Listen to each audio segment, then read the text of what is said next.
la vida todos tenemos que superar dificultades, ¿no? Pues yo viendo cómo estoy sacando adelante mi proyecto de Diario de un Nómada a pesar de las dificultades, es decir, me costó un huevo sacarlas de adelante, como dijo cuando yo hice un documental sobre cómo surge Diario de un Nómada, y entrevista al documental se entrevista a mi mujer que es reportera de la tele, es decir, es profesional de medio, dijo, es que claro, Miquel no sabía que hacer un programa de la nada era imposible, y a pesar de todo lo hizo, porque no sabía que era un imposible. Entonces, o sea, ¿por qué yo tengo un programa en la tele y otros no? Y no he sido el único que ha tenido esa oportunidad, porque yo me lo he currado y he sido consecuente y lo he hecho hasta el final. Entonces, como he dicho ya en alguno de estos vídeos, a mí mi papá no me dejó en herencia una productora de viajes en moto. He tenido las mismas oportunidades que cualquier otro viajero para hacer mi productora y hacer mis programas. Yo tenía una moto, un ordenador y una cámara de vídeo. Salí con las mismas herramientas que han salido otros tantos. Yo, ¿por qué he conseguido tener un programa? Primero, porque soy más personaje, después porque soy más inteligente, después porque tengo más cultura y después porque trabajo más que nadie. Esos 4 ingredientes son elementos fundamentales. ¿Que esto les jode escucharlo a los haters? Por supuesto. Por eso son haters y les jode, ¿no? Y los haters te van persiguiendo, o sea, y la gente pierde el tiempo, digamos, persiguiendo a ver qué es lo que hace el tío al que detestas, ¿no? Eso es muy curioso, porque uno de estos haters me ha puesto un comentario que lo que quiere es que la vida me ponga en el lugar que me merezco. Y esa frase es que dice mucho. Que la vida me ponga en el lugar que me merezco. Hombre, a mí, con 55 años, la vida me ha puesto siempre en el lugar que me merezco. O sea, porque la vida no nos pone en lugares donde no nos merecemos, nos lleva donde nos merecemos. Y hombre, a mí no se puede decir que me haya ido mal en la vida. Podría haberme ido mejor, sí, si hubiera sabido antes lo que sé ahora. Por ejemplo, la alimentación. Yo ahora mismo tengo el porcentaje de grasa más bajo, porque cuando decía que estar en forma significa otra cosa. Tú puedes estar, es que ahora mismo no solamente que esté en forma funcional, es que tengo una masa magra acojonante porque he descubierto el sistema de alimentación que a mí me va bien. Si lo hubiera sabido antes, vamos. Puedo comer lo que quiera, no cuento las calorías y sin embargo no subo de porcentaje graso. O sea, claro, también entreno muy fuerte, pero es que me gusta. También entrenaba muy fuerte antes y sin embargo yo con la edad iba descubriendo que iba subiendo de porcentaje graso, porque parece que es una cosa que no podemos evitar, que va con la edad. Pues no, resulta que es pura alimentación. Y una cosa muy curiosa, porque claro, yo soy una rata de gimnasio, es decir, llevo toda mi vida yendo a gimnasios. Entonces yo ahora voy al gimnasio, yo tengo un programa bastante bueno, que es el gimnasio de Barbas en nomadatv.es, donde explico mis rutinas de entrenamiento y mi sistema de nutrición. Pero hay una cosa que a mí me llama la atención. Yo voy a muchos gimnasios porque voy cambiando y he entrenado en gimnasios de todo el mundo y veo a cantidad de gente que entrena duramente, hostia, pero que no se acerca ni de coña a los objetivos que ellos tienen. Y es simplemente por la alimentación que tienen. Es decir, es su alimentación la que los aparta de sus objetivos. Es básicamente eso. Si comieran de otra forma, todo eso, porque gente que yo veo esforzarse en el gimnasio y que te das cuenta que es simplemente lo que se meten en la boca, lo que les hace estar lejísimos de lo que ellos querrían ser y que podrían ser simplemente con el entrenamiento que hacen si comieran de otra forma. Oye, yo no te voy a regalar mi sistema de nutrición, como no te voy a regalar ni mis documentales de viaje ni nada. Si los quieres ver, los ves, y si no, como hoy, por ejemplo, me dejan un comentario en un vídeo del método de estudio. Yo he subido el método de estudio de oposiciones, yo he sacado el número 1 de mis oposiciones al registrador de la propiedad, con lo cual algo sé de preparar oposiciones. Además he hecho vídeos para YouTube demostrando cómo yo soy capaz de memorizar un texto en muy poco tiempo y ser capaz de repetirlo. Y diciendo, es que este sistema funciona. Entonces siempre se me mete algún opositor. Entonces yo me decía uno, oye, es que me meto en la plataforma, porque yo tengo el método de estudio en la plataforma nomadatv.es. Es se lo meten y dicen, es que no está la opción mensual. No, es que no hay opción mensual, hay opción anual. Tú te puedes suscribir por un año entero. Pero también tengo la opción de 3 meses por 9 euros, que la tienes, entras en miquelsilvestre.com y te sale la opción de pagar con tarjeta 3 meses por 9 euros y ya no te tienes que suscribir, no hay más cuotas, no hay más recibos ni nada. Pagas 3 meses, 9 euros. Pero más barato no, porque lo que no voy a hacer es que por 3 euros te suscribas un mes, te veas todo mi método de estudio, te sea de provecho y canceles. Oye, no, yo no voy a regalar de esa forma. El método de estudio, si te aproxima un 5%, te aumenta el rendimiento de la preparación de tus estudios, de tus oposiciones un 5%, solamente un 5%, que por supuesto será mucho más, pero por poco que te aporte, ya será la mejor inversión de tu vida. Oye, que no quieres pagar 9 euros, a mí me suda la polla, tío, esa es tu vida. Tú verás si quieres aprobar las oposiciones o no. Yo, otra cosa, los métodos de estudio de oposiciones que hay en YouTube y demás, que la gente pica, pues como pican con las miniaturas. Desde que le pongo miniaturas a los vídeos, es el mismo vídeo, lo ve más gente. Pero no seáis ridículos, estáis entrando por las putas miniaturas y no veis que yo me río de esa historia. Pero bueno, ¿qué ocurre con los que preparan oposiciones en YouTube? Con los que ponen... ¿Pero cómo te vas a creer a un tío que te quiere vender un método de preparación de oposiciones que el tío no haya sacado las oposiciones? O sea, tú, si alguien te quiere vender un método de preparación de oposiciones, tendrá que demostrar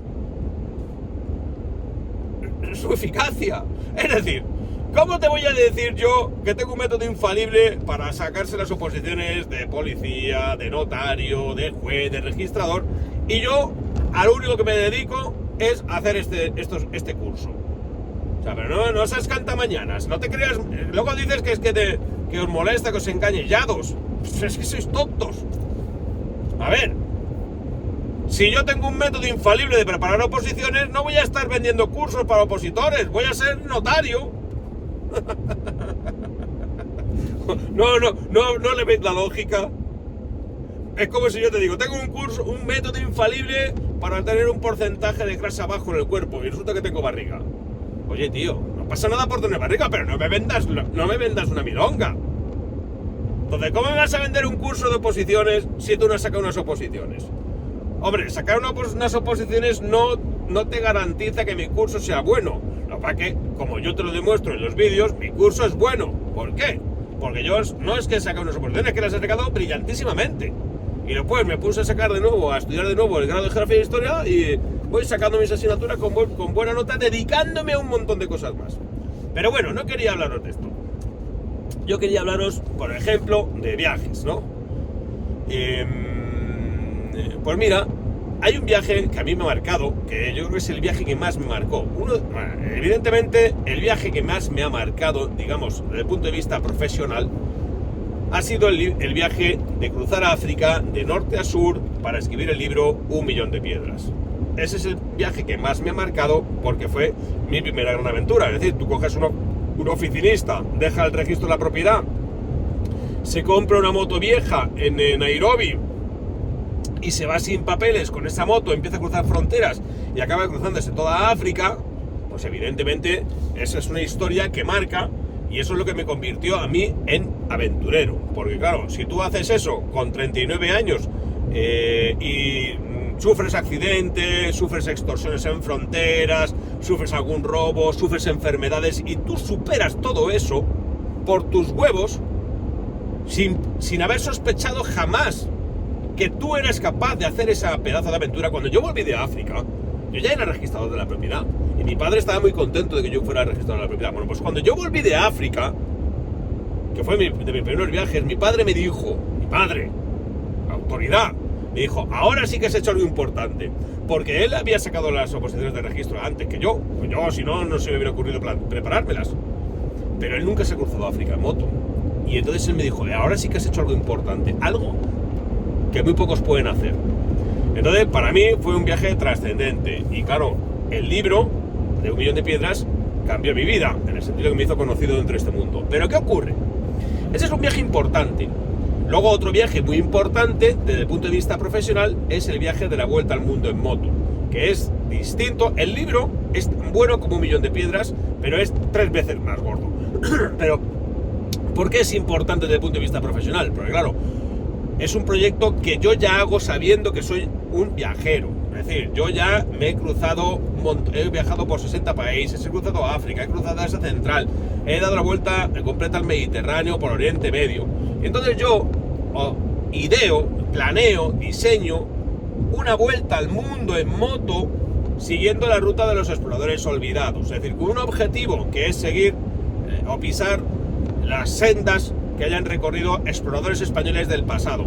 En segundo lugar, yo me diseño una vuelta al mundo en moto completamente distinta a cualquier otra vuelta al mundo que haya dado nadie antes, porque mi objetivo era llegar a Filipinas. Nadie había llegado en moto a Filipinas antes y yo tenía que llegar a Filipinas en moto precisamente por el pasado español en Filipinas. Tenía que llegar al mismo sitio donde mataron a Hernando de Magallanes y llegar a Manila, que fue fundada por Miguel López de Legazpi. Y ese era mi objetivo. Y cuando conseguí llegar a Filipinas, me convertí en el primer español que conseguía llegar a Filipinas en moto en toda la historia de Filipinas y cumplí con mi objetivo. Entonces, como yo ese viaje lo hice para YouTube, empecé a filmarlo de forma consecuente, pues se convirtió en, digamos, lo que me hizo después poder dirigir una serie de televisión. Fueron esos vídeos de la vuelta al mundo que podéis ver ahora en Amazon Prime, que es la única serie de viajes en moto que vais a encontrar en gran plataforma. Pues está esa vuelta al mundo que me filmé yo solo, en plan amateur, pero está ahí, convertida en un documental profesional de 8 episodios. Entonces, claro, esa vuelta al mundo es una gran experiencia, es 1 año y medio viajando y me permitió después cumplir mi sueño de ser viajero profesional. Sin embargo, el viaje que realmente para mí marca la diferencia, el viaje que realmente para mí es la piedra de toque que me convierte en la persona que soy ahora, es el viaje de la emoción del nómada, del libro La emoción del nómada. Es un viaje que yo me hago después de haber hecho África y después de haber cruzado Norteamérica. Es un viaje que yo me hago saliendo desde España, me voy a Andorra, después cruzo Francia, después cruzo Italia, después llego a Eslovenia, después voy a Hungría, de Hungría paso a Ucrania, de Ucrania paso a Rusia, de Rusia paso a Kazajistán, de Kazajistán paso a Uzbekistán y regreso por otra vez Kazajistán, por Azerbaiyán, después Georgia, después Turquía y una vez que llego a Estambul decido peregrinar a Tierra Santa y me voy a Siria, Jordania, Líbano e Israel. Ese es el viaje que para mí, y después ya termino regresando de Israel a Chipre, paso del Chipre Sur a Chipre Norte, de Chipre Norte, que es la República Turca de Chipre, paso a Turquía, después de ahí paso a Grecia y después a Italia y ya regreso a España. Pedazo de viaje que yo me hago con la gorda en su primera versión, maletas de plástico, llantas de aleación, y yo salí en ese viaje sin tener ni puñetera idea de este mundo de los viajes en moto, sin formar parte de ninguna comunidad, sin tener redes sociales. Yo me llevaba una chaqueta de cuero de Dainés, una chaqueta de deportiva, con unos pantalones de tela y unas zapatillas de deporte. Ese era mi uniforme de aventurero, maletas de plástico y llantas de aleación y una mochila atada con pulpos. Y así me hice todo el viaje. Y yo recuerdo experiencias, bueno, tan trascendentales, que fue aquella de convertirme, de recuperar la fe en la capital de Tashkent, en la capital de Uzbekistán, en Tashkent, en la catedral, al visitar la catedral, que está contado perfectamente en el libro La emoción del nómada, para aquellos que tengan interés de cómo cojones se convierte en cristiano una persona que lleva más de 20 años siendo agnóstico. Yo he dado testimonio de esto muchas veces, quien tenga interés que se lo lea. Pero os voy a contar alguna anécdota que me pasó en ese viaje y que son muy ilustrativas de cómo se enfrentan estas situaciones. Ya os he dicho que cuando crucé África, pues mira, tuve un accidente, me rompí un tobillo, me hice erosiones y el seguro se ofrecía a repatriarme, pero yo me negué y seguí mi viaje, ¿no? Después de haber hecho eso, pues uno ya se llena de confianza. Bueno, pues yo cuando estaba en esa central, la verdad, no tenía ni puñetera idea de este mundo de las aventuras. Yo simplemente salí sin más. Y como hice en África, que me fui sin papeles, pues cuando me fui a Asia Central, me fui de la misma manera. Me fui prácticamente sin papeles. No tenía visados. Entonces el único visado que tenía era el visado de Rusia, porque sabía que en Rusia si no, no podía entrar. Entonces, ¿qué ocurrió? Yo entré en Ucrania y ya lo flipé, porque Ucrania en el año 2009 era un país, una policía súper corrupta, fue antes del Euromaidán, me estaban puteando, yo no entendía nada, porque no hablaba el idioma, todo el rato era incomprensible, la gente yo la percibía con mucha hostilidad, el país se estaba descomponiendo, no pasé un buen momento en ese viaje por Ucrania. Y entonces entré en Rusia, y la frontera rusa fue horrorosa, muchísimo tiempo para pasar, no entendía absolutamente nada, era peor, todavía los funcionarios eran más ariscos, más antipáticos, la policía súper corrupta. Yo lo estaba pasando realmente mal, primero en Ucrania y después en Rusia. No lo he pasado peor en mi vida en un viaje. Entonces, después las cosas han cambiado porque he aprendido mucho más. Y luego yo cuando viajo por Ucrania o viajo por Rusia, yo me entiendo perfectamente con la gente, que si el Harasho, que si el Tovarich y tal, entonces ya es otra cosa. Pero entonces no sabía hablar nada de ruso y no lo estaba pasando bien. Bueno, entonces yo quería ir a Kazajistán, porque mi objetivo era llegar a Mongolia. No conseguí llegar a Mongolia por este tema de los visados, pero mi objetivo era llegar a Mongolia. Entonces yo me voy de Rusia, consigo meterme cruzar la frontera de Kazajistán, me voy a Astrakhan, que es donde en la serie Diario un Nómada me visteis que me como los mosquitos, o sea que me como mosquitos y caviar, ¿no? Bueno, pues entonces yo llego a Astrakhan en la desembocadura del Volga, unos mosquitos horrorosos. Bueno, entonces ahí me voy a la frontera con Kazajistán, pensando que en Kazajistán no hacía falta visado. Entonces cuando consigo dejar el país de Rusia, mi visado me lo estampan, me estampan el pasaporte con que he salido de Rusia y ya no puedo regresar a Rusia, ya mi visado ha expirado. Entonces hay como 20 kilómetros de tierra de nadie hasta que llegas de la frontera rusa, de la aduana rusa a la aduana kazaja, y cuando me presento en la aduana kazaja me dicen que no puedo entrar en el país porque no tengo visado. Pero no solamente es que me rechacen, no. Me meten para adentro y me tienen como 4 horas llevándome de una dependencia a otra dependencia. Yo no entendía nada, me trataban como un delincuente. Yo pensaba, bueno, esto será, no sé, pues como tratan aquí a la gente sin visado, pero al final me darán un visado. Y entonces me hacen fotografías, me hacen rellenar papeles, tengo que firmar una declaración en ruso, yo no entiendo absolutamente nada, todos los militares y los policías con estas gorras de plato gigantesca, todo un rollo muy soviético, y cuando pasan 4 horas, me dicen los tíos que me tengo que volver. O sea, no me estaban tramitando el visado, me dicen que me tengo que volver. Entonces, bueno, yo flipo, porque claro, me tengo que hacer los 20 kilómetros de camino de regreso para Rusia, que el país, yo salía de allí espantado, y cuando me presento en la frontera rusa, les digo que es que no tengo visado, que es que, claro, el problema había sido suyo porque me habían dejado salir de Rusia sin comprobar si tenía visado para entrar en Kazajistán. Entonces, está en el libro perfectamente contado, porque en aquella época no hacía vídeos, en aquella época yo simplemente escribía, no hay vídeo de eso. Entonces, me quedo, claro, con el comandante de guardia de aquel puesto de frontera ruso, que es como si me dices que te mandan a la frontera a la frontera peor de Rusia, es decir, te mandan al puto coño, o sea, eres un pringao que te mandan destinado al último confín en una frontera pequeña entre Rusia y Kazajistán, no una frontera guapa de Rusia con Finlandia, no, digo Rusia con Bielorrusia, con Polonia, no, una frontera chunga.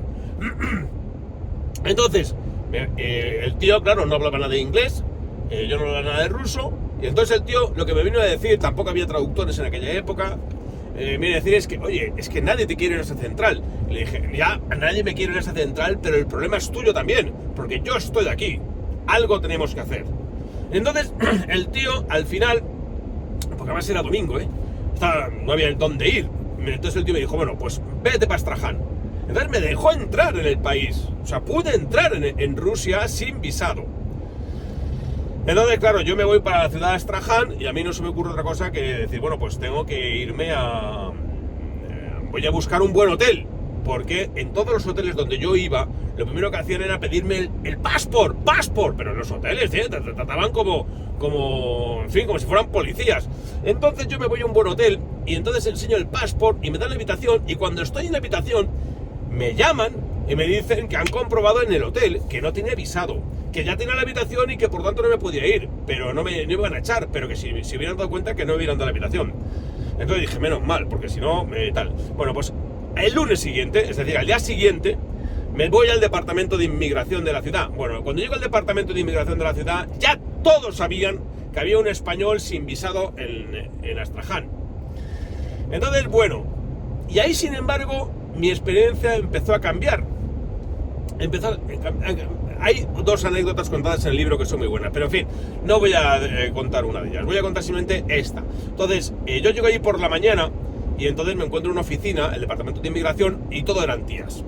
Entonces eran todo mujeres. Entonces, bueno, yo les explico la situación, ya sabían que alguien estaba sin visado por allí, entonces me dicen que que tengo que tramitar un visado de tránsito. Pero el visado de tránsito necesita que le acompañes un billete de tren, un billete de avión, es decir, que demuestre que estás en tránsito.